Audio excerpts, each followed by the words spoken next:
सभी को नमस्कार। मैं डॉक्टर जी.एल. डावर, सहायक प्राध्यापक अर्थशास्त्र, शासकीय कन्या महाविद्यालय खरगोन। आज का जो विषय है वह है अर्थशास्त्र में वितरण का अर्थ। तो वितरण क्या है? वितरण से तात्पर्य उत्पादों को बाजार में फैलाने और उत्पादकों तक पहुंचाने से है, ताकि वे सही समय और स्थान पर उपलब्ध हो। साधारण भाषा में यह वस्तुओं को बांटने की क्रिया है जो उत्पादन और उपभोग के बीच पुल का काम करती है। प्राचीन काल में आत्मनिर्भरता के कारण वितरण की आवश्यकता कम थी, लेकिन आधुनिक युग में यह अनिवार्य हो गया है।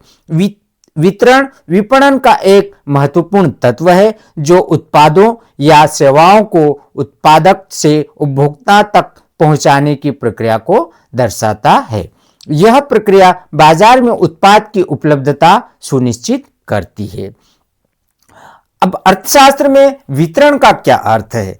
तो अर्थशास्त्र में वितरण का अर्थ राष्ट्रीय आय का उत्पादन के विभिन्न साधनों जैसे भूमि स्वामी, श्रमिक, पूंजीपति, व्यवस्थापक एवं साहसी के मध्य बंटवारे से है। इस बंटवारे में भूमि स्वामी को लगान, श्रमिक को मजदूरी, पूंजीपति को ब्याज, व्यवस्थापक को वेतन एवं साहसी को लाभ मिलता है। तो अर्थशास्त्र में वितरण का जो अर्थ है वह जो उत्पत्ति के साधन है उनको मिलने वाला लाभ है। अब आगे देखते हैं अर्थशास्त्र में वितरण। आधुनिक युग में उत्पादन का अकेला एक साधन संपूर्ण उत्पादन क्रियाओं को पूर्ण नहीं कर सकता है, उसे उत्पादन के अन्य साधनों की आवश्यकता होती है। अर्थात उत्पादन भूमि, श्रम, पूंजी, संगठन एवं साहस के सामूहिक सहयोग से होता है। इस प्रकार साधनों के इस सहयोग से जो उत्पादन होता है उसमें से प्रत्येक साधन अपने लिए अधिकाधिक हिस्सा प्राप्त करने का प्रयास करता है। इससे उत्पादन के साधनों में आपसी संघर्ष प्रारंभ होता है।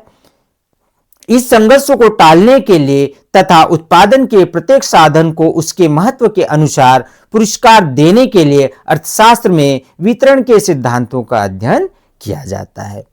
अब देखेंगे हम वितरण की जो अर्थशास्त्र में परिभाषा किस प्रकार से रही है।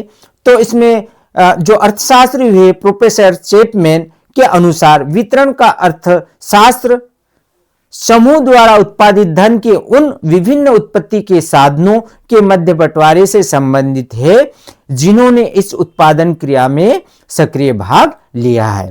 प्रोफेसर सेलिंगमैन के अनुसार वह संपूर्ण धन जिसका उत्पादन किया जाता है अंततः कुछ तरीकों या स्रोतों से व्यक्तियों के पास पहुंच जाता है। इस प्रक्रिया को ही वितरण कहते हैं। इसी क्रम में विक्स-टिट के अनुसार वितरण के अंतर्गत उन सिद्धांतों की व्याख्या की जाती है जिनके अंतर्गत किसी जटिल एवं विषम औद्योगिक संगठन के संयुक्त उत्पादन का वितरण उन लोगों के बीच किया जाता है जिन्होंने इसके उत्पादन में सहयोग दिया है।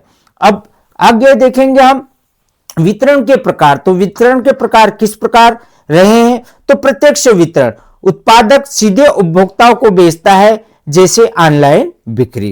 कहने का मतलब कि वितरण के प्रकार कौन कौन से हो सकता है? तो जैसे जो उत्पादक हुआ है या जो उत्पादन करता है वो सीधे उपभोक्ता तक पहुंचाता है, उसे प्रत्यक्ष वितरण कहते हैं, जैसे ऑनलाइन बिक्री। दूसरा वितरण का प्रकार आता है अप्रत्यक्ष वितरण। मध्यस्थों के माध्यम से जो बड़े बाजार को कवर करता है उसे अप्रत्यक्ष वितरण कहते हैं।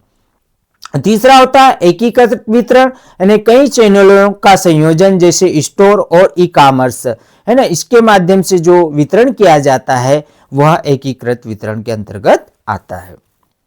अब आगे हम देखेंगे अंत में वितरण का महत्व। वितरण उत्पादन की पहुंच बढ़ाता है, लागत कम करता है और ग्राहक संतुष्टि सुनिश्चित करता है। यह बाजार विस्तार और प्रतिस्पर्धा में लाभ प्रदान करता है। बिना प्रभावी वितरण के उत्पादन सफल नहीं हो सकता है। सभी को धन्यवाद।